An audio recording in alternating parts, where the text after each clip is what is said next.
Today we are going to discuss about practical number 3 in building material.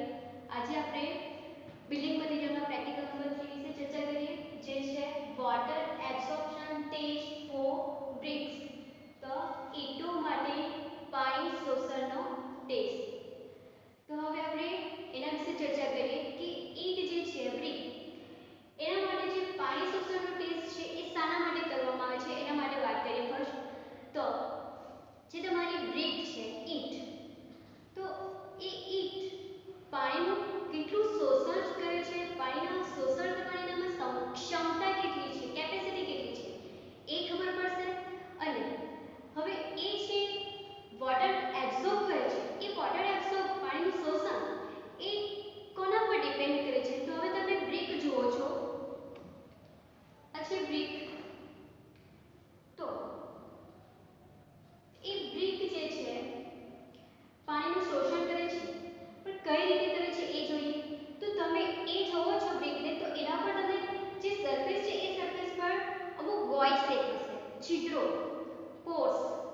તો એ જે Porsche દેખાય છે તો એ આપણને સરફેસ પર દેખાય છે. હવે એવી રીતના ઇનર સાઇડ પર હશે તો જે છિદ્રો છે, પોર્સ છે, તો એ પોર્સ શું કરશે, એ પાણીનું શોષણ કરશે, એબ્સોર્બ કરશે. અને એવે એ જે બ્રિક છે એ કેટલું પાણી શોષણ કરશે તે કેપેસિટી જે છે એ પાણીના શોષણ જે આપણે ફાઇન્ડ જે પર્સન્ટેજ ફાઇન્ડ કરશું એના પરથી ખબર પડશે. તો જે વોટર એબ્સોર્પ્શન જે છે પાણીનું શોષણ એ કોના પર ડિપેન્ડ કરે છે, જે ઈંટ છે ઈંટ પર જે છિદ્રો, ઈંટમાં જે છિદ્રો રહેલા છે, પોર્સ છે, તો એ પોર્સ પર ડિપેન્ડ છે. એટલે કે જે વોટર એબ્સોર્પ્શન ફોર બ્રિક કે બ્રિકનું જે પાણી ઈંટનું પાણી શોષણ જે છે એ ફૂલ્લી ડિપેન્ડન્ટ કોના પર છે, પોરોસિટી, છિદ્રાળુતા. એટલે કે બ્રિક ઈંટની છિદ્રાળુતા પર ડિપેન્ડ છે.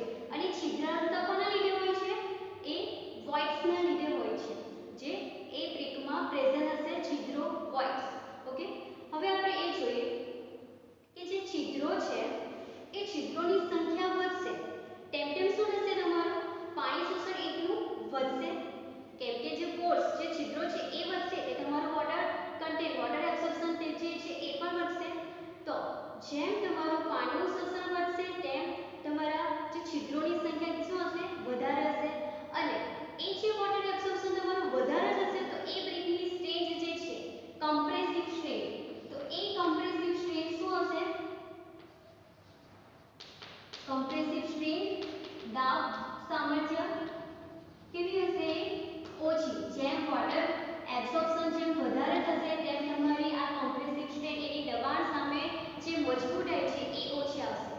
તો આપણે એ જે બ્રિક છે એ બ્રિકના જે પાણી શોષણનો ટેસ્ટ છે એના પરથી આપણને એ ખબર પડશે કે એ જે બ્રિક છે પાણી શોષણ કેટલું કરે છે, એની કેપેસિટી કેટલી છે શોષણ કરવાની.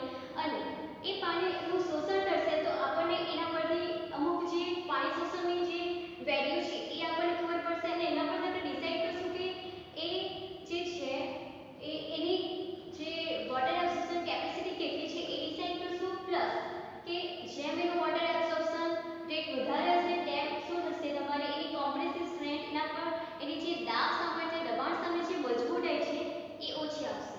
ઓકે, હવે આપણે અહીંયા સિગ્નિફિકેશનમાં કીધું છે કે જે આપણે એ ટેસ્ટ પરથી શું ખબર પડશે, કીધું કે તું નો ધી વોટર એબ્સોર્પ્શન કેપેસિટી એટલે કે પાણી શોષણ કરવાની ક્ષમતા ખબર પડશે. અને એ ડિપેન્ડ છે કોના પર, એની પોરોસિટી, છિદ્રાળુતા પર. બીકોઝ કે એમાં જે છિદ્રો છે ઈંટમાં તેના પર એ ડિપેન્ડ છે. ના તેના પછી આપણને શું ખબર પડશે કે જે તમે આ વોટર એબ્સોર્પ્શન જે છે એ પર્સન્ટેજ તમને મળી જશે. પછી તમે જો લાઈક કોઈ બાંધકામ કરવા માંગો છો, કોઈ કન્સ્ટ્રક્શન પર લાઈક કોઈ મેશનરી વર્ક, ચણતરકામ કરવા માંગો છો, તો એ ચણતરકામમાં તમે બ્રિક મૂકશો, મોર્ટાર મૂકશો, પછી પાછા બ્રિક લેયર મૂકશો. તો એવી રીતના brick layer, mortar, brick layer આવશે. તો એમાં જે તમારું મોર્ટાર છે બનાવો છો સિમેન્ટ, સેન્ડ એન્ડ વોટર, તો તેમાં તમને સિમેન્ટ અને જે વોટરનો રેશિયો જે છે, પાણી અને સિમેન્ટનો ગુણોત્તર એ કેટલો લેવાનો છે એ આપણને આ વોટર એબ્સોર્પ્શન કેપેસિટી જે બ્રિકની છે એના પરથી આપણને ખબર પડશે. એટલે સેકન્ડ પોઈન્ટ છે આ કે જે વોટર સિમેન્ટ રેશિયો જે છે એ કેટલો રિક્વાયર્ડ છે એ પણ આપણને આ ટેસ્ટ પરથી ખબર પડી જશે. વેલ્યુ આવશે, કેપેસિટી આવશે, એના પરથી આપણે આ કેલ્ક્યુલેટ કરી શકીએ. ધેન કે to find the quality of brick, ઈંટની જે ગુણવત્તા છે, ક્વોલિટી છે, એ પણ આપણે ફાઇન્ડ કરી શકીએ. હવે એની ક્વોલિટી ગુણવત્તા જેવી કે આપણે કોમ્પ્રેસિવ સ્ટ્રેન્થની વાત કરીએ, દબાણ સામે મજબૂતાઈ સામર્થ્ય, તો આપણે અહીંયા આગળ કીધું ડિસ્કસ કર્યું કે જેમ જેમ એનો વોટર એબ્સોર્પ્શન જે વેલ્યુ છે, વોટર એબ્સોર્પ્શન પર્સન્ટેજ, તો એ વધશે તેમ તેમ શું થશે, એ કોમ્પ્રેસિવ સ્ટ્રેન્થ એની ઘટશે. હવે તમારી એ કોમ્પ્રેસિવ સ્ટ્રેન્થ ઘટશે તો તમારે જે બાંધકામ છે, કન્સ્ટ્રક્શન છે, એ શું થશે, એની સ્ટ્રેન્થ તમારી ઘટશે. ઓકે, હવે આપણે જોઈએ કે જે તમારી બ્રિક છે, ઈંટનું જે ઈંટ છે એ તમારું પાણીનું શોષણ કરે છે.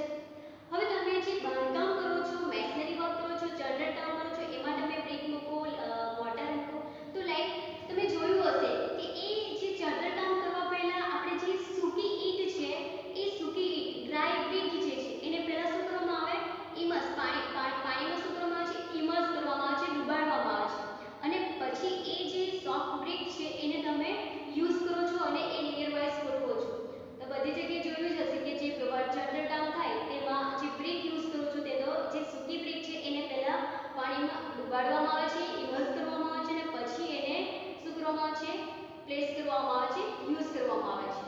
હવે એ શાના માટે, તો જે બ્રિક છે, તમે સૂકી બ્રિક જે ડ્રાય બ્રિક, તો એ ડ્રાય બ્રિકને તમે મોટર પર પ્લેસ કરી દો છો તો શું થશે, તો જે મોટરમાં જે વોટર કન્ટેન્ટ જે છે, પાણીનું જે કન્ટેન્ટ છે, પ્રમાણ છે, એ શું થશે, બ્રિક દ્વારા એબ્સોર્બ થઈ જશે.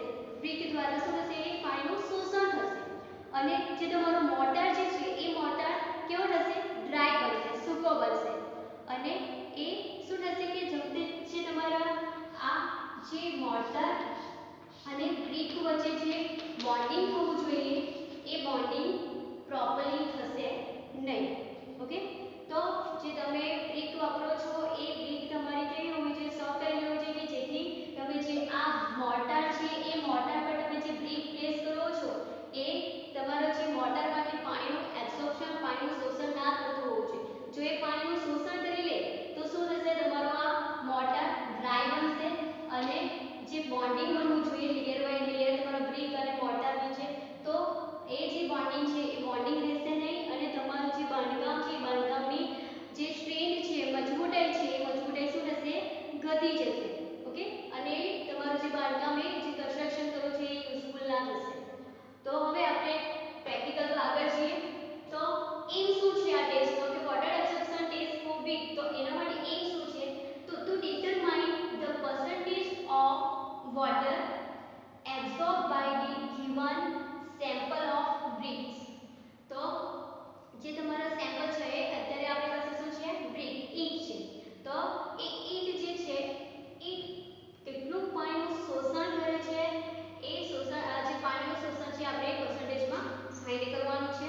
અને એ ટેસ્ટ કોના બેઝ પર કરીએ છીએ આપણે, તો આઈએસ કોડ છે આપણો 10779 1976, એના બેઝ પર આપણે આ ટેસ્ટ પરફોર્મ કરીએ છીએ. હવે એ ટેસ્ટ માટે જે ઇન્સ્ટ્રુમેન્ટ છે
બાર